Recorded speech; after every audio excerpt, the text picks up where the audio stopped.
Andriamanitra sy ny zanak'omby voninahitra mandrakizay.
Betsaka amin'ny zavatra horesantsika eo anatin'ireo folo toetra anankifolo ireo no vokatry ny fanahy zay hitantsika any amin'ny Galatiana 5.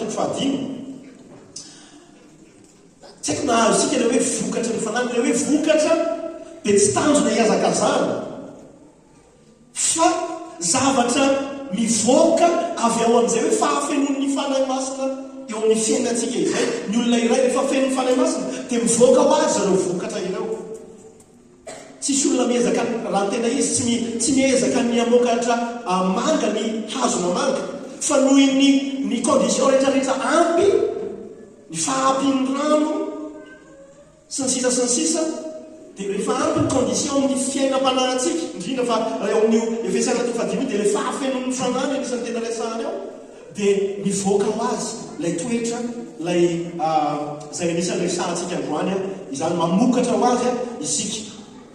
Fa tsy avy amin'ny hafa Galatiana 5:20 ihany no saiko tamin'ity fa misy toetra zay hita ao amin'ny toerana hafa ao amin'ny Baiboly zay tokony ananantsika ohatra ny ao amin'ny Efesiana 5, ao amin'ny Efesiana 5:5 fa 5:12 ka hatramin'ny 5:12 ihany koa zay mifanaraka amin'ilay toriteny tamin'ny lahady izany.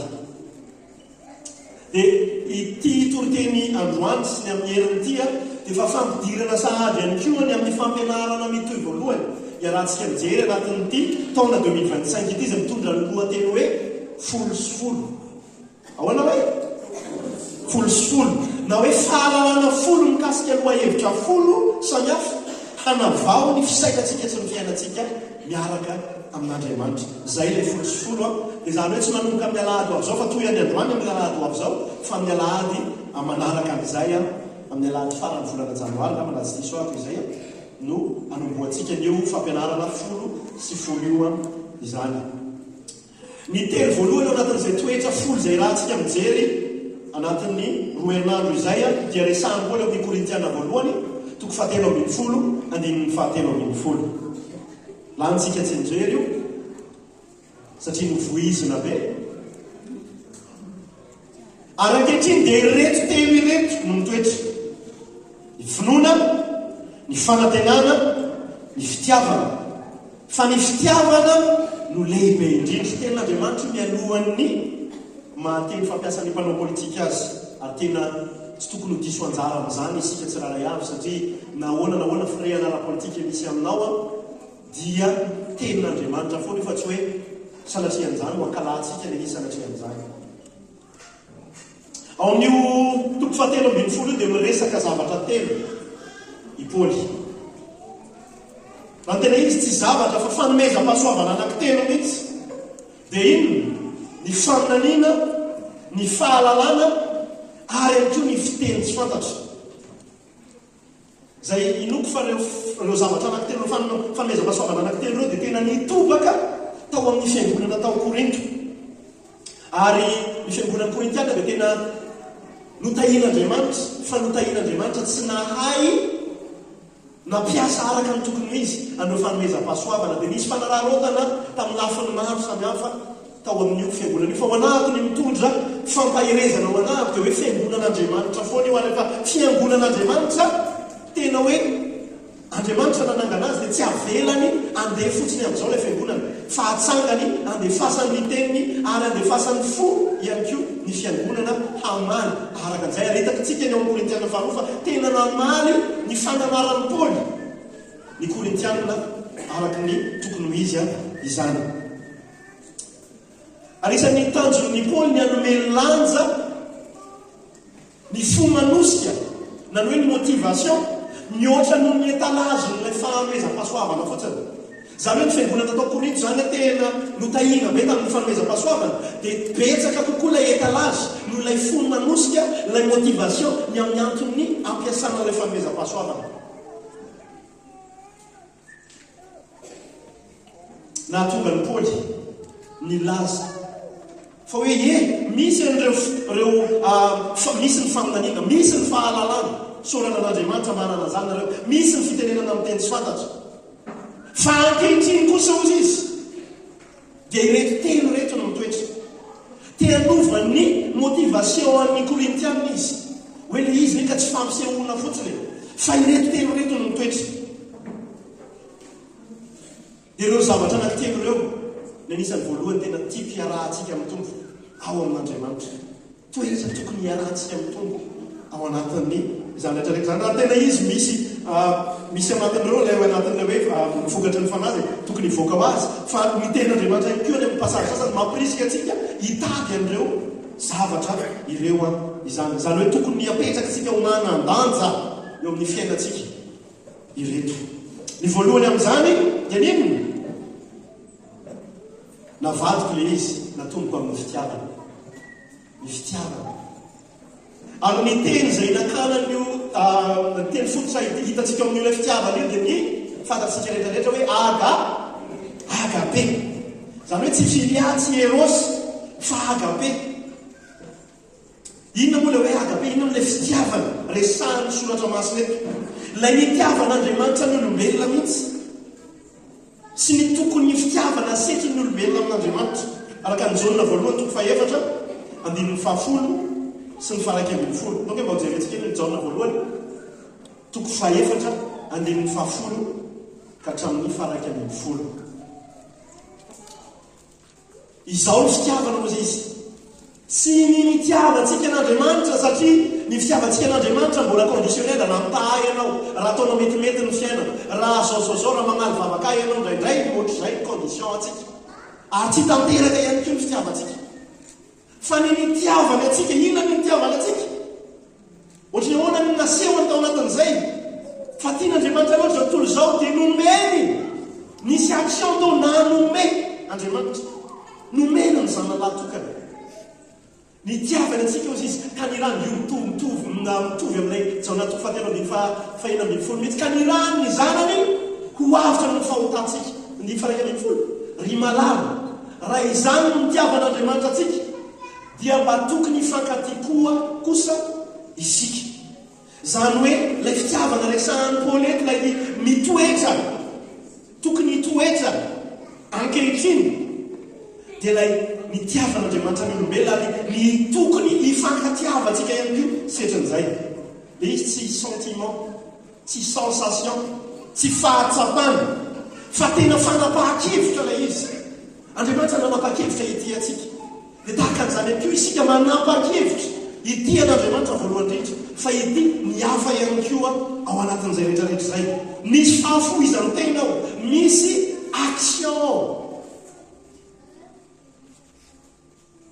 Ary ambaran'ny Paoly tsy haiko tsika raha rehefa mamaky an'io Korintiana voalohany toko 12 fa 13 fa 14 io dia mety variana biany amin'ilay débat hoe mitsahatra ve ny fanomezam-pahasoavana izy amin'reto no mitsahatra izy amin'reto no mbola mitohy sy ny sisa fa tokony hivotra sy hipetraka ngeza be ao dia ilay hoe misy fitiavana misy fanomezam-pahasoavana ambony indrindra noho ny izy rehetrarehetra ambony indrindra izay tokony hokatsahanao hokatsara isan'andro. Donc itsika hijery amin'ny andininy ny toko 12 amin'ny Korintiana voalohany eo hoe Korintiana voalohany miakatra ambony kely fotsiny ry tsinjo andininy 1:30 toko 12 andininy 1:30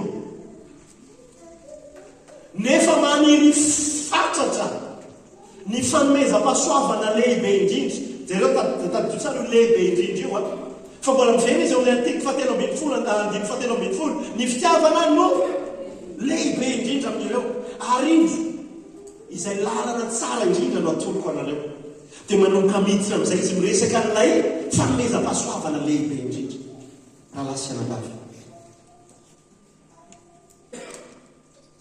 io fitiavana io dia tena tsy mampifantoka ny olona izay manana azy amin'ny tenany fa mampifantoka azy amin'ny hafa raha nanao etalazy na fampisehoana fotsiny ny akabeazan'ny olona atao koriny satria tena authentique ilay fanomezam-pahasoavana samy hafa no raisin'izy ireo dia ino matetika no ao anatin'izay etalazy zay na fampisehoana izay jereo fa zay mahay manahy miteny amin'ny teny tsy fantatra jereo fa za mahay maminany jereo fa zako mahay mampianatra manana fampianarana tsara sy ny sisa fa ilay fanomezam-pahasoavana ambony indrindra dia ilay hoe ahoana ny afahako manompo ny hafa ahoana ny afahako mity an'Andriamanitra mandeha makany amin'ny hafa hatrany ary zay raha lasa nabavy ilay toetra tokony hitoetra satria ankehitriny ireo telo reto mitoetra dia ny fitiavana lehibe indrindra ao anatin'ireo telo ireo no tolorana fitiavana iza moa no mendrika ny atao toloran'Andriamanitra fitiavana amintsika na ny ray azy tsisy mendrika amin'izany fa no toloran'Andriamanitra fitiavana isika dia ihany koa natsoin'Andriamanitra hanolotra amaly an'izay eo anatrehany amaly an'izay ho azy sy amaly an'izay ihany koa vokatrizay amin'ny hafa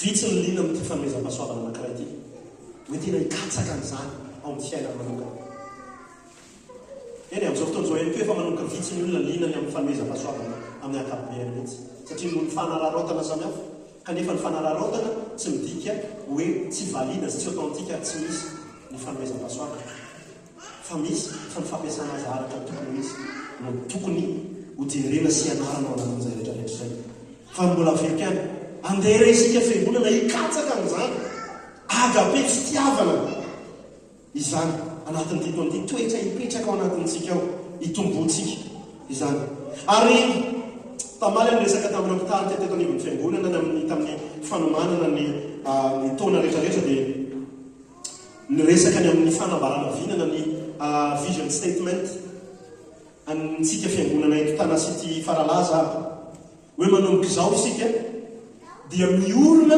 mba hitian'Andriamanitra hitia ny olona ary anovany tanàna zay ny vision statement ary nosoratana ato anatin'ny titoeran'ity zany no tsarantsika foana ary miaraka amin'izay misiona miaraka amin'izay vina fanambarana vina zay ny fanambarana ny misiona anatanterahana an'izay vina izany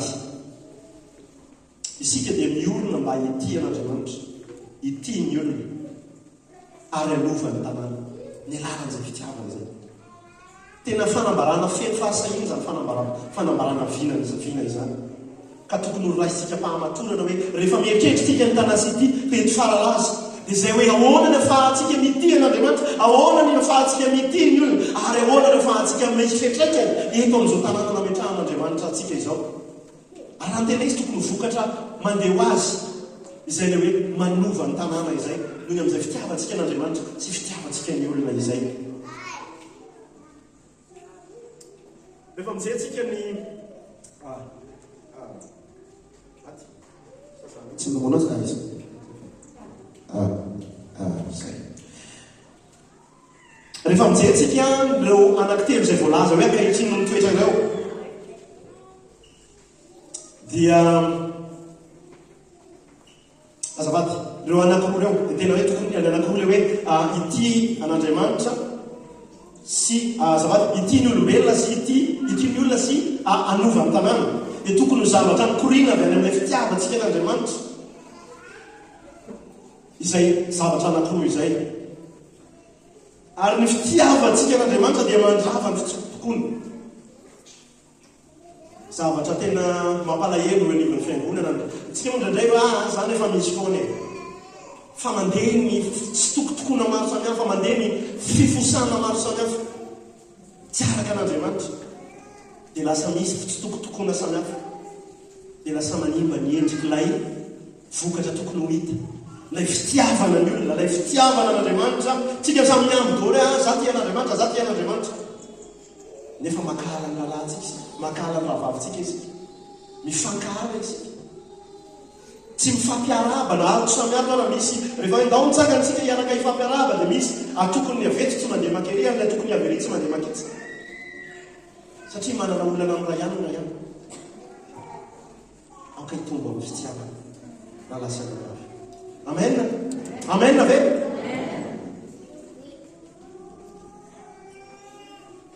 Mandrava ny fanavahan-tena. Nanao ihany koa mety hoe tsy ny olona no tsy tena hoe ny olona no fa ianao mihitsy no manava-tena.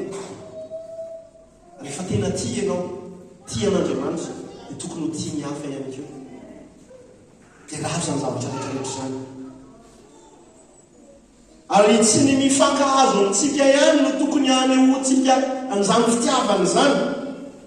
Satria misy dikany kokoa ilay fitiavana rehefa any amin'ny olona tsy hifankahazoantsika no tena hanehoantsika azy. Sa hoana manasana vavy? Mafy zany teny zany. Fa hozy izy Jesosy, tiavana ny fahavarana azy.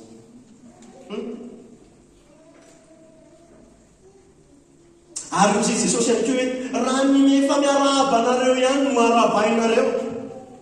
Inona ny mahasamihafa anareo amin'izay Kristy? Manao an'izany ihany koa ny zareo hoe izay milamy ny anazy fantatra eo izay namako eo. Fa isika hitomba amin'ny fitiavana rarazanavavy, fitiavana an'Andriamanitra, sy fitiavana ny hafa, indrindra fa tsy mifankahazo amintsika mihitsy. Ny faharoa amin'ilay folo dia ny fanantenana. Nataoko nihemotra moa avy any amin'ny farany makany amin'ny voalohany ilay anankitelo voalohany izany. Ilay fitiavana izay resantsika teo dia maharitra mandrakizay. Iny mitohika hatrany an-danitra iny. Fa reto anankiroa manaraka ireto dia ety ambonin'ny tany anisan'ny tena ilana anazy. Ny fanantenana sy ny finoana. Ina moa ny ilantsika finoana intsony rehefa hitantsika ilay efa nantenantsika taty amin'ny izao tontolo izao, efa miaona amin'ilay efa nietrenetsika hatramin'izay nametrahantsika amin'ny finoantsika isika. Fa eto ny ilantsika zany fanantenana sy finoana izany. Fanantenana ho amin'inona? Misy idirany amin'ny fahazahoantsika antoka amin'ny mandrakizay ity fanantenana resahana politika. Manantena isika fa misy ary antsika ny fiainana mandrakizay. Tsela tamin'ity andro ity mifampiresaka tamina ranabavy atao am-piangonana dia ozy izy ihany hoe rehefa azo tsara ny filazany tsara dia tokony hipetraka ihany koa ny fahazahoana antoka ny amin'ny famonjena. Hoe mahazo antoka tsara ianao fa vaovonjy ianao. Tsika tsy tahaka ny olona sasany hoe any amin'ny farany vao mahita fa eny isika dia tokony efa fantatsika hoe isan'ny mandeha isika, isan'ny voavonjy isika.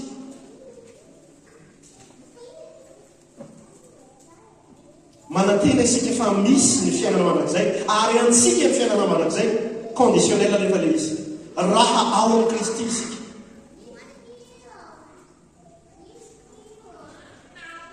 Alovenary kokoa le izy ny zavatra ataotsika rehetrarehetra na inona ho an'Andriamanitra, ho an'ny fanjakan'Andriamanitra, dia tokony hisy fanantenana hoe hisy fiantraikany any amin'ny mandrakizay foana ny zavatra ataotsika. Rehefa manana fisainana amin'izany tsika, rehefa manome ny volantsika, rehefa manome ny fotoanantsika, rehefa manome ny fihetsepontsika, rehefa manome izay azontsika atolotra rehetrarehetra, rehefa manao an'izany sy manao an'izaro, rehefa mamonjy an'izany sy mamonjy an'izaro, dia fantatsika fa tsy ho an'olombelona ny anaovantsika neva, fa misy fiantraikany any amin'ny mandrakizay. Ka raha amin'ity taon'ity manapa-kevitra ianao za manomboka izao amin'ity taon'ity andehako hamonjy fiaonana, andehako hamonjy eo amin'ny groupe. Dia tsy hoe hafalifaly anako na hafalifaly anay olona zany, fa satria fantatrao fa misy fiantraikany amin'ny mandrakizay ianao dia manao an'izany ianao, dia mandeha ianao. Raha manapa-kevitra ianao amin'ity taon'ity hoe zako hiroso amin'ny asa fanompoana za tsy lazaro, dia fantatrao tsara fa misy fanantenana ho amin'ny mandrakizay hoe hisy fiantraikany any amin'ny mandrakizay zany zavatra rehetrarehetra zany. Anomana ny mandrakizay ny antom-pivelomantsika eto raha lasana vavy. Zay ny antom-pisitsika eto. Le mandrakizay resahako io tsy hoe zara hoe tafiditra ny an-danitra fotsiny, fa le hoe mankafy ny lanitra isika satria miary arena tao an-danitra. Ary ilay fanantenana izay hoen'Andriamanitra antsika ilay sanin'ny Paoly eto dia ambaran'ny Paoly ihany keo amin'ny Romana 5:5. Ary ny fanantenana ohatra izy dia tsy mba mahamenatra.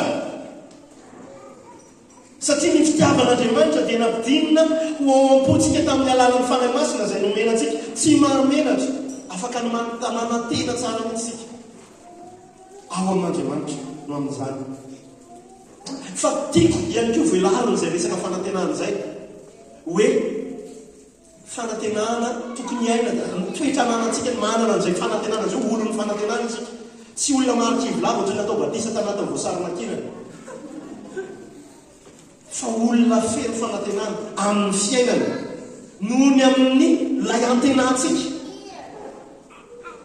Ao anatin'izay dia manantena ihany koa tsika ny fiasan'Andriamanitra. Amen, amen. Mana fa manaiky ny fiandrianan'Andriamanitra feno isika amin'ny fiarahantsika aminy. Fa matoatsika na tokony anana an'izay fanantenana izay dia tokony isy an'izay etsika manantena n'Andriamanitra izay ho anatin'ny fontsika amin'ny fiarahantsika amin'Andriamanitra, manantena ny fiasana. Ka raha tonga eto isan-kalahady isika, tonga eto amin'izay fotoana iaonantsika isika tsiraray avy, dia manantena foana inona ny zavatra ho ataonao Andriamanitra. Ho anao, ao anatinao ao, fa ho atsika miaraka ihany koa amin'ny fiangonana antsika, mba ho tonga any amin'ny teboka fahatelo amin'ilay fanambalana viana hoe manova ny tanàna. Fanantenana ny amin'ny teny fikasan'Andriamanitra indraindray tsika no ny fahafantarantsika loatra dia efa mandeha ho azy ny fiainantsika dia nareo teny fikasana tsy rarahitsika intsony. Faoka ivelontsika miaraka amin'izay hoe manantena ny fahatanteran'izay teny fikasan'Andriamanitra no kasay nomena antsika. Rehefa fantatsika ilay izy hoe fiteny fikasana any amin'ny farany any amin'ny glorification ny fanomezam-boninahitra dia mazava ho azy hoe any izy. Fa raha fantatsika hoe eto amin'izao fiainana izao tokony hananantsika an'ilay teny fikasana dia ndao azontsika izany, ndao antenaitsika izany ho ataon'Andriamanitra eo amin'ny fiainantsika. Amen na ve? Maro ireo teny fikasana ombantsika izy mahatsapa ny fombany ve ianao sa hoe mandeha goana fotsiny ny fiainanao eo amin'ny fiainanao amin'Andriamanitra. Ombantsika amin'ny tanjony izy mafisiko izay nampanantena koa izy teny fikasana hitarika atsika eo amin'ny fahamarinany rehetra, hiaro atsika, ampahery atsika, hitara atsika.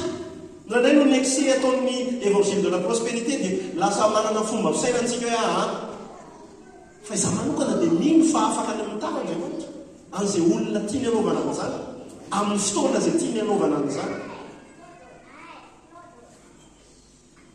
Fa ilay fanolanana ny ten'Andriamanitra hoe ny azo fidaliana dia tsy maintsy mpanan-karena daholo ny olona rehetrarehetra, izay no lavina, izay tsy marina izay. Fa afaka ny amin'ny tara Andriamanitra.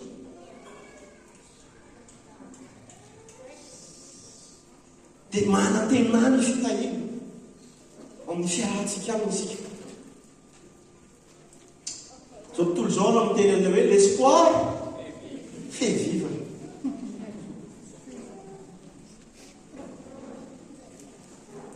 Dia indrindra fa ianao manana ny Kristy, zanak'Andriamanitra, nateraka indray. Raha mbola tsy nateraka indray dia tokony mahatahotra ianao satria ho avy ny fitsarana no mety tsy ho izy ianao, na dia mivavaka ato isan-kalahady ary ianao.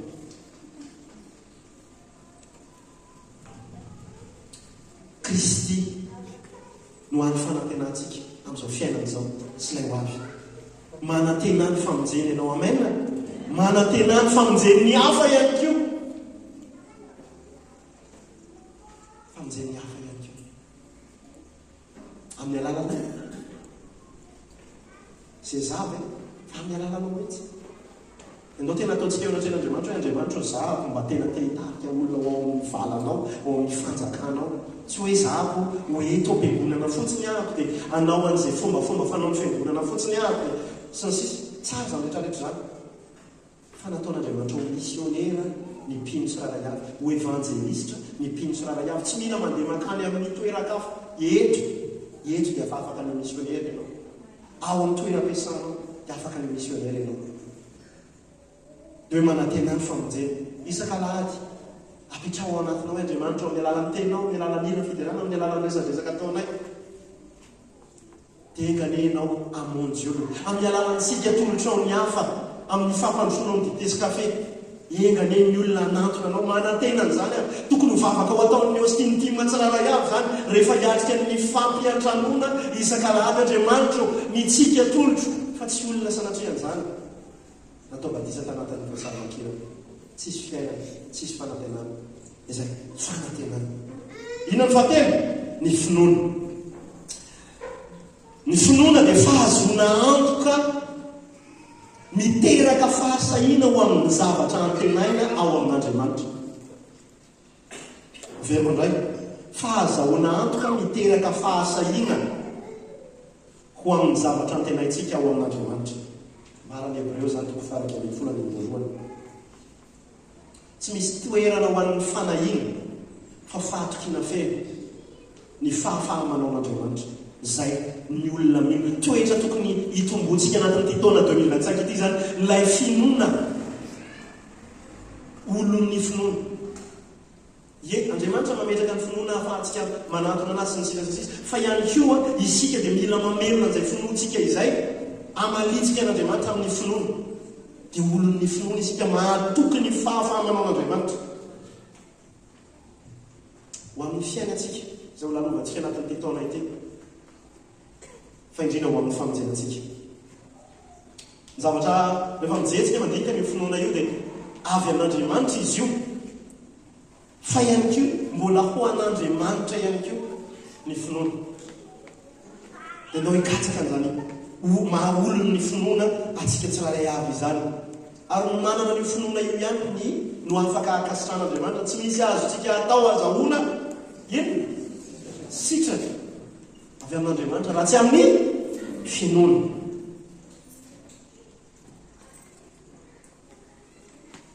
Eto ambonin'ny tany ilatsika an'izany, tsy ilatsika intsony zany an-danitra.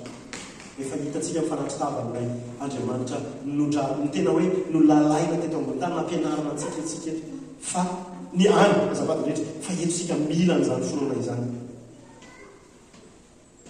Ahoana ny ahalehilahin'ny finoana sy ahavehivavy ny finoana anao raha lasa anavavy. Ahoana tsy maintsy sedrana io finoana io.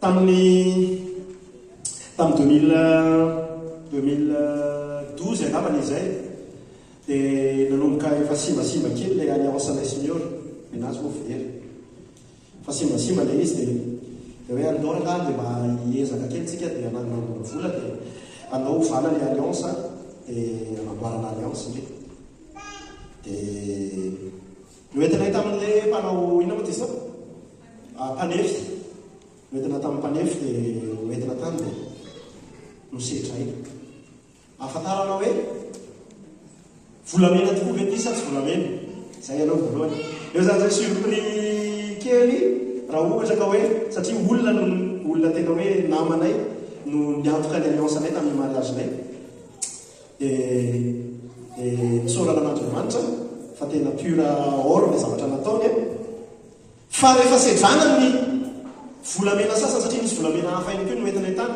hoe reo zany arendrika dia avadika alliance dia ina nitranga tena tsy mitovy karazana amin'ny anankiray ozy izy le mpisedra fa somary ambany razana. Ina moa zany azo atao fa tsy afaka atambatra zany izy tsy afaka anao an'ilay alliance mandraky ty androany tsy vidana ihany inana voalay alliance alliance ao anatin'ny fo fa sedraina dia hita eo ihany koa rehefa sedraina hoe tahaka ny ahoana ny kalitahoan'ny finoantsika rehefa miaraka an'Andriamanitra. Misy tamin'ny taona lasa iny tena hoe fisedrana ny finoana tena farak'izay zokany fantasika rehetrarehetra zany ho an'ny olona sasany takalevitsika. Any koa amin'ny fiainana amin'ny andavanandro ihany koa sedraina foana ny finoantsika. Ahitana ilay tena kalitao ilay finoana tahaka ny ahoana ny ananantsika. Dia engany rehefa sedraina ny finoantsika. Dia raha nanontany Jesosy hoe mbola hita finoana ety ambonin'ny tany ve dia ny ao afara laza aloha dia mahita mpiany re Jesosy. Amen. Mahita finoana ao afara laza. Ny volamena ny vatosoa zavatra soa ne zany ny finoana mipetraka ao anatintsika. Dikan'izany tokony karakaraintsika tokony ataontsika dia hitombony ary rehefa rehefa avelantsika sedrain'Andriamanitra dia hivoaka amin'ilay antenain'Andriamanitra ho hita ao anatin'izay. Enganenga tsy hahita finoana osoka Andriamanitra. Ka tahaka ny resadresaka tamin'ny herinandro hoe fihetsiny 5 adala sy fihetsiny 5 endry. Osoka ny 5 voalohany. Fa tena izy le 5 hafa. Tahiry solokafita izy. Tenga ndraiky tena izany tokoa ny fiangonana antsika. Amen. Ny fahaefatra sy ny fahadimy dia faharetana sy fahazotoana. Faharetana. Romana 9:9-20.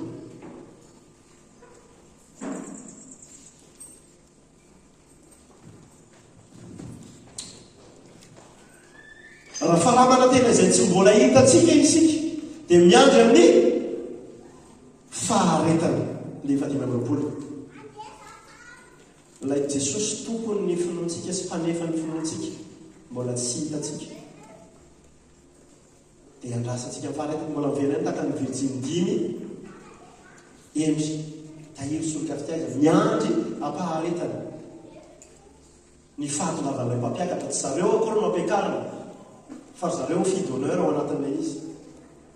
Dia miandry ampaharetana izy ireo hoe ho tonga ilay mpampiakatra dia hampiakatra n'ilay fofombadina. Tsy nampahitana avy hatrany ny zavatra rehetra isika hitombontsika amin'ny faharetana. Eritrereto hoe fantatra ao daholo ny zavatra rehetrarehetra hitranga ao anatin'ity taona 2025 sy ny 2026 ka hatramin'ny mandram-pahafatana. Tena mampalahelo ianao. Mety hijanjany mena misy fifaliana ihany amin'ny sasatsasany fa mety sahirana ihany ianao. Fahananantsika faharetana. Zao antsika noho ny amin'ity teknôlôjia tactile ity dia lasa tsy manam-paharetana ny olombelona. Satria vao mipotsitra fotsiny dia efa mitondra naman-karena. Potsitra fotsiny dia efa mitondra naman-karena. Dia eritreretina dia eritreretra amin'izany ary tamin'ny fotoanandro nananana an'ilay Motorola tsy haiko firy moa ilay mba Motorola voalohany nanangako en couleur dia tamin'izany mba nanao ino moa izy eo nanao connexion tamin'ilay izy. Raha tsy diso ako izay GPRS moa sa tsy haiko hoe 2G moa sa tsy haiko inona ny anarana izy. Dia manapotsika ianao fa dia maharitra miandry an'ilay izy io mijery an'ilay message.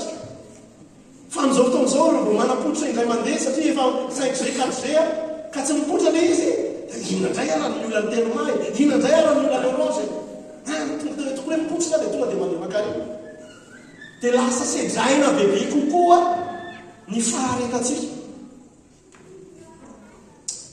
Dia ao anatin'ny fiarahantsika eto. Zay ako tamin'ny fina dia misy rahalany resaka tamiko dia zay ako hoe tsika mila mahay miaritra aloha amin'izay zavatra atolotr'Andriamanitra antsika eo miaritra amin'izay mety hoe situation. Fa ny fanombohana rehetrarehetra tsy maintsy ilana an'izay faharetana izay. Faharetana ny amin'ny zatsy, faharetana ny amin'ny zareo. Tetso antsika mbola tsy voaloko ny ilany ato sy ny ilany ato.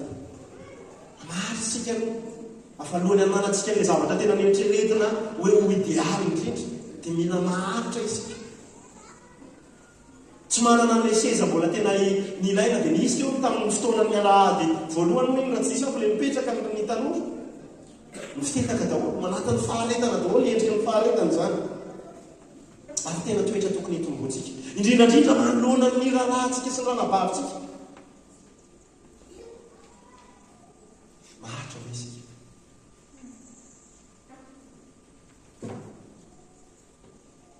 Maharitra ve isika? Manoloana ny zavatra tianao hitranga. Manoloana ny antson'Andriamanitra amin'ny fiainanao. Testa ngeza be amin'ny fiainanao hoe maharitra ve ianao. Maharitra ve ianao.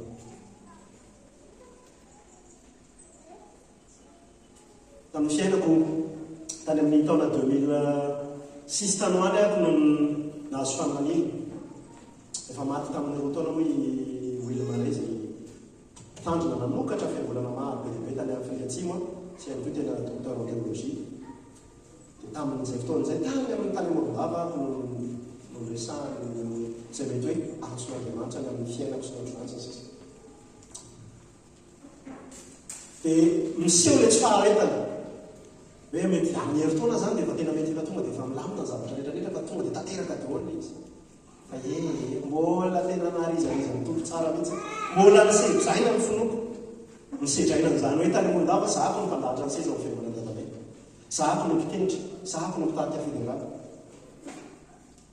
fa zahako ny voateny eo mason'olona isan-kalahady presque isan-kalahady eo mahatra be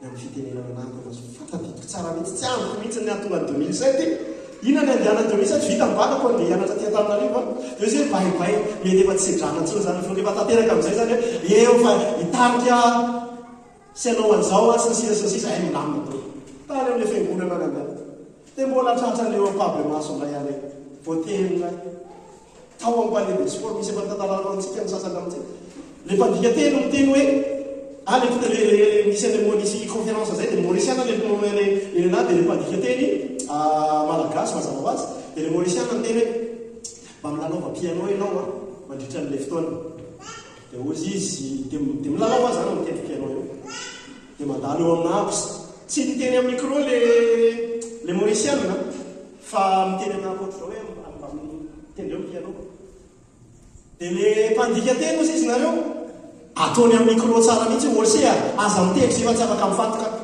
dia mijanona zany tendry le mauriciana tendreo ny piano tendry ndray aza verina ndray izy orsé tena sena tsarotra tenenina mihitsy efa miteny amintsika aza mitendry tsony fa tsy afaka mifantoka fa jesosy ka tena mbola tsy vitaka izy ina moa ny ataonao fa dia miondrika fotsiny anao dia moa mieritreritra ndray aby ay mety tany amin'ny fiangonana taloha zany fa mitato amin'ny tisisi amin'izay aby mety tonga dia milamina dohana zavatra rehetra mbola tratra foa tany analakely tratra taty andrano hoe tratra fa sedraina ny finoana dia maharitra aveo tokony ateny fampanantenana zay napetraka andriamanitra niazona ana hatranatrany dia zany tsy hoe tonga zao fa mbola manantena andriamanitra mbola misy teninao na niteneninao inoko ary tena mino fa ho tanteraka amin'ny fiainako zany dia ozy hoe mifanilala ny fahatanterana fa mbola mahandra dia mbola misy fisedrana indray zay dia tsy afaka miteny tsony hoe satria zahako eo amin'ny toerana amin'izao fa tsy maintsy manaiky ny tompo ao anatin'izany fanamboarana rehetrarehetra zany misy amintsika ena zavatra kely za tafiditra ao anatin'izany amin'ny voate azy efa tena tratra tsy faharetana any amin'ny administration samy hafa any andriamanitra rehetra ny renaka dia tena fampianarana antsika ho amin'ny faharetana amena ve misy amintsika tena jesosy mahaiza amin'izay nanjara hoe mety lehilahy ianao mety vehivavy ianao fa izy ny tompo hoe mbola maharety ianao ka so dia sampany fonao ana le zavatra ka maharety aloha ianao aloha ianao amboarina tsara fa mety tsy mifitahina ho an'le olona maharety ianao maharety fantatro fa maharary zahako nitantaranareo zany ny ainako an'izany zavatra nitantarako anareo tsy raray avy teo zany maharary misy fotoana mitomany fotsiny ianao jesosy oke ny tamin'ny anakiray zay tsy fahatsoko mihitsy fa nipitendry teo alohako nampiasa transpose tamin'izany tena feno ngamba nitsaka olona roa arivo tao amin'le fiangonana misy any tanoha taony TGC sy ny karazany mitendry dia TGC dia aveo zay mitendry dia misy kekipa anakiroa mitendry dia le olankizy mitendry teo alohako nampiasa transpose mety tsy fantatra anao le transpose fa za tsy mieritreritra koa rehefa nandeha mitendry manaraka hoe nisy transpose ne izy ty tonga dia nitendry nataony ensemble fanomboaniry valana be izy eo maso mahoaka ny olona mitady lala mipetraka raha tsy anao niny ino kazo atao tomany ianao dia mandeha mipetraka fa ahoana ny toe-ponao miaraka amin'izay rehetrarehetra zay tena tsy teny tompo zay tsy maro fa zany mitantaran'izany fa isika eo amin'ny fiainantsika dia ho betsaka aharitra venao anana faharetana venao maharopery andriamanitra samora misafoka ave andriamanitra par rapport aminao sy ny toetra anao io tsy misafoka Andriamanitra maharitra aminao izy tena retsika haripehany amin'ny hafa amin'ny vadinao tia rehefa nolazay dia mbola zao ihany nataonao efa impiripirana nanatranao am'ty maharipira inona mivoaka rehefa tsy manana faharetany ianao zay ihany ko inona zavatra mivoaka sanatria an'izany tenin-dratsy oba vararaka sy ny sisa sy ny sisa dia zay zany manameno aminao anatinao zay dia zay no mivoaka enga re tsy ho amintsika zany fa hianatra faharetantsika amena amen ny faharetana tiany Jesosy hitomboantsika anisany anankiray ihany keo dia ny faharetana mivavaka rehefa mivavaka tsika dia rehefa kaikaikytsika dia rehefa dia rehefa ray minitra zay efa vita namany 2 minitra zay ao hiala amin'izay mahareta mivavaka alohan'ny fiainanao zay mety tsy manana faharetana io dia mahareta mivavaka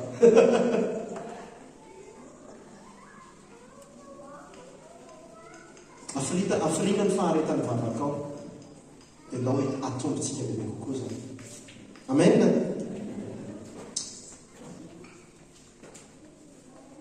tsika miezaka ny manana s'excuse foana rehefa anka zao ne za le tsy maintsy manao azao dia aleo tsy haritra ny vavaka zany fa raha nazay-danitra tsara be ny raha nazay-danitra fa tamany anampilitsika ny taritra ty tena ataovy ary ataovy amin'ny fo fa raha ataonao hoe juste andianana fahanao mandeha fotsiny inona le niresahan'ny Paoly teo ne inona le tokony miova tsy le etalage fa le motivation le fo manosika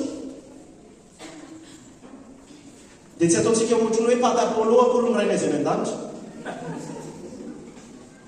fa ataovy tena vavaka tena amin'ny finoana ao anatin'izay rehetrarehetra zay dia nefa ihany ko tena tokony ahatra vavaka tsy haiko ozy izy Jesosy zay hoe dia na adiny ray fotsiny arabe dia tsy vitanareo miaraka adiny ray fotsiny zany hoe Jesosy misy an'izay le adiny ray zay tokony hipetraka tsy hoe adiny ray zany sady amakiako baiboly dia sady ianoko ny ten'Andriamanitra dia sady anao fa tena adiny ray mesahanao aminazy fotsiny dia enonao anazy anginanao ny faharetana tokony hitomboantsika ihany koa dia any amin'ny fiandrasana tena fitrasana ilana faharetana zany ifilana faharetantsika ihany koa ny fitohizantsika amin'izay safidy tsara efa nataontsika teo amin'ny fiainantsika amen maranako azy fahadimy dia ny fahazotoana amin'ny herintsika dia hijery ny fahitsiana sy ny fahamarinana ny fifaliana ny fankatoavana ny fanatretena ary zay hoe anana toetra miezaka ny hisy fiatraikany eo amin'ny fiainana izay fandroany fananantsika amin'izay fahadimy zay fahazotoana ngambany tonga dia enonsaiko fotsiny izy amin'izay tsy holava be tsika mazoto manolotra ny tenantsika eo anatren'Andriamanitra Timoty faharoa toko faharoa dia ny 10 ka hatramin'ny 15 nao vavakitsika kely azafady tsiny zao Timoty faharoa toko faharoa dia ny 10 ka hatramin'ny 15 izany no hiaretako ny zavatra rehetra nohony amin'ny olom-boafidy hiaretana ny zavatra rehetra mbola miresaka amin'ny fiaretana teo ambony teo ihany mba azony reny koa famonjena dia izay ao amin'ny Kristy Jesosy mba mivonahitra mandrakizay mitoy isika mahatoky izao teny izao fa raha miara-maty aminy isika dia hiara-velona aminy koa raha miaritra isika dia hiara-manjaka aminy mbola faharetana ihany raha mandahy azy isika izy koa sandahntsika fa na dia tsy matoky azy isika dia mbola matoky any izy fa tsy mahazo mandany tenany izany zavatra izany no ampatsiaroviny olona ka hanalo mafy eo anatrehan'ny tompo izy mba tsy hiady tena satria tsy mahasoa akory zany fa mamatika ny mpiaina mahazo to manolotra ny tenanao amin'Andriamanitra olona voazaha toetra dia mpiasa tsy mahazo enatra mizara tsara miteny fahamarinana mamoaka tsara na mizotra mahitsy amin'ny sasisa dia mifaina amin'ny fakaiko izany mazoto manolotra ny tenanao mazoto mametraka an'izay hoe ianao mety lettre pastorale dia misitsika ho an'ny pasteraka zany hoe soratra ho amin'ny fiangonana avy ny Timoty voalohany sy ny Timoty faharoa sy ny Timoty sy ny Titos fa ahoana ny fomba ampiaratsika an'izany hoe mazoto manolotra ny tenantsika eo anatrehan'Andriamanitra mazoto ho amin'ny fikatsahantsika ny fahamarinana avy ao amin'ny tenin'Andriamanitra tsy natao ho an'ny pastera ihany zany tsy natao ho an'ny olona ihany zany tsy natao ho an'ny zay protodiakona rehetrarehetra ihany zany fa natao antsika tsara avy Romaina 12:1-12 ahoana aoka afana fo aoka azoto no hoe Romaina 8:12-11 azafady mazoto fahaza malaina aoka afana fo amin'ny fanomponan'ny tompo vao nanonontsika zany teo hoe ay amin'ireo 8 ny mpiandraikitra ny mpitarika ekipa rehetrarehetra zay igny tsy ao anatintsika zany amen fa aoka azoto fotoana ianarana momba an'Andriamanitra ndraiky zany ndao azoto amen tafio zany toetra mazoto zany amin'ity taon'ity hatsoatran'izany fanaovan'ity sisiana azy fa le tonga dia le tsotsotra kely any amin'tinay raha tsy fa tsy zay tiatsika ny atao zay na dia marary antsika na maheno an'izany fa inona no mahasoa antsika dia zay ny ataontsika anomezantsika voninahitra an'Andriamanitra tia anankiray any keo tokony hitombotsika amin'ity taona ity Romaina 12 tsy miala teo fa mambalo mankelo 12-13 mazoto miampiatrano vahiny inaka fahazotony zany ao anatin'izany ny hosteny ny resaka hosteny service ataontsika eto hoe mampiatrano vahiny aoka ao amin'ny fahazotona tsy amin'ny fahalainana fa amin'ny fahazotona satria ataontsika ho an'Andriamanitra izany fa ninina ihany koa fahasafanopona tomen'Andriamanitra anao nampamafy an'ity trano ity anankidimy ianareo nanolona tena katreto mbola mila anankidimy mihoatra an'izay dia tena tokony azototsika amin'ny asa zay akentsika eo anatrehan'Andriamanitra tsy amin'ilay zavatra hita biblika ihany fa ala indrindrandrindra tsisy mpahita indrindrandrindra amin'ny fandaminana ny Joseph zao tsy misy tompona andraikitra aloha tsika eto fa sika rehetrarehetra ny tompona andraikitra tokony andamina dia aoka ianao mazoto amin'izany amen tsy hoe tsy misy tompona andraikitra fa samy tompona andraikitra azafady rehetra samy tompona andraikitra izy Galatia 2:1-7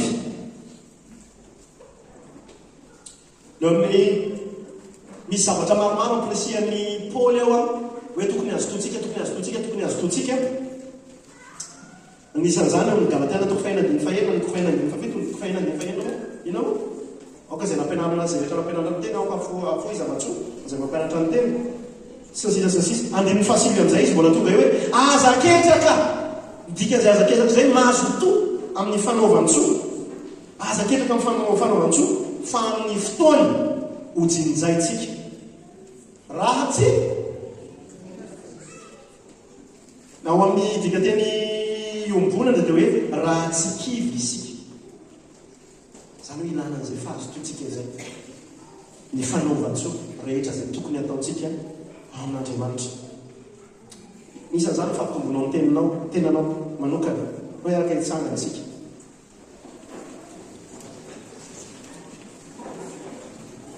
mazotoa amin'ny fandalinana ny teny amen za ty ampirisika antsika mety tsy voatery isan'andro ianao hanao an'izay fa maka indroa isan-kerinandro manoloanan'ireo texte zay alahatra isan'andro amintsika indroa intelo isan-kerinandro mba misy fantoy alaliny bebe kokoa ny ataoko hoe ny andiny anankiray na ny andiny anankiroa andalany anankiray zay apetraka Andriamanitra aminao zay ataony mavesatra ao anatin'ny fonao etotsika tsy hoe hotaritina tsy maintsy hotaritina tazapandry zavatra tokony ataontsika isan'andro tsy isy an'izay fa taritina ho tahaka ny lehilahy lehibe ao amin'ny finoana isika ny hany fitariana atao amintsika dia le hoe ireto ny zavatra hovakitsika ary nomena fitaovana isika raha ny amin'ny WhatsApp na ny amin'ny Facebook afaka alaitsika ao amin'ny telefona atsika hoe inona ny dingana atao mba ahafahantsika mikatsaka ny ten'Andriamanitra mangady ho atsika milatsika mangady mantena atsika isika amin'izay vavaka tokony atao tsy indraindray any anatin'ny fifadikana isika no ampiresena dao iombona amin'ity fa isanandro ireo zavatra ireo inona ny afahanao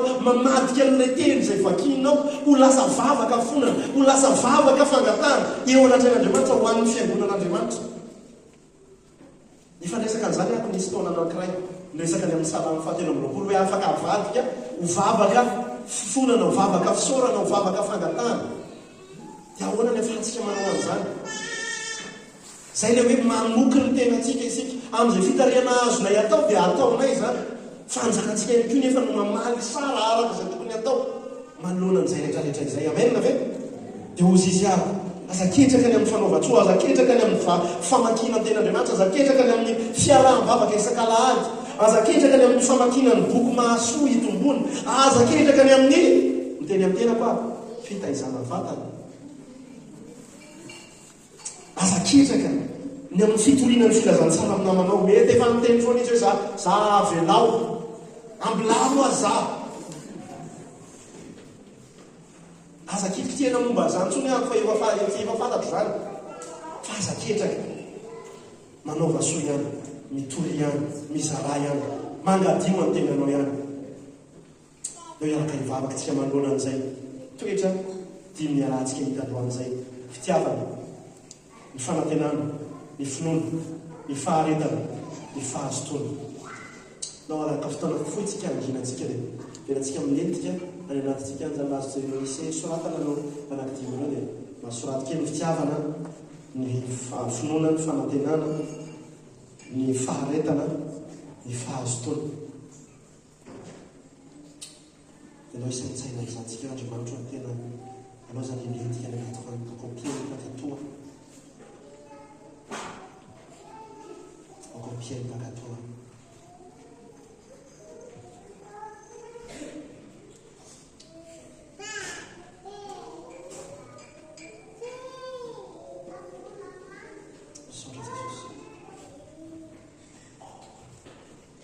Noma misy anankiroa amintsika, anankiray lehilahy, anankiray vehivavy mananatra feo ifandimby mety hoe vehivavy ny aloha tena hoe manoloana an'izay teny namelantsika androan'izay dia tena hoe aminaiky tsika maly anatreana Andriamanitra zay tokony hovalintsika tsirairavavy. Noma misy hotely amintsika mananan'izay azy tsy maninana tsisy mikao tena mivavamafy manatreana Andriamanitra. Sotranao zay ry Andriamanitra rainy amin'ny teny izay nomenao anay amin'ny alalan'ny mpanomponao. Sotranao no fitarianao azy tamin'ny fanahinao masina.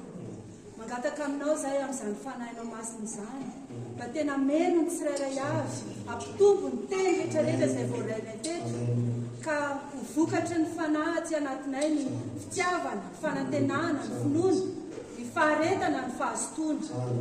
Zavatsarotra ho anay zany tompo fa raha misaraka aminao zay dia tsy mahay manao inona inona koa mianta aminao zay tompo fenoy ny fanahinao amin'ny fotoana rehetra izay aviavanay ampatsiahivo ny sitraponao zay ampaharetra zay Andriamanitra hitazona anao aharitra ao aminao satria ny tananao mahery miazona anay ka tsy misy maharombaka ny ampelantananao fenoy ny finoanao izay Andriamanitra dia enao nombanay amin'izay rehetra ataonay ka tsy homenatra ny fahavalo izahay mijoro amin'ny finoananao sy ny fanantenanao fa tsy mitsahatra miasa ianao ary mahery fanahinao tsy miovy ianao maro sy anioany mandrakizay amin'ny anaran'i Jesosy Kristy tompo sy mpamonjy anay nanaovanay izany vavaka izany.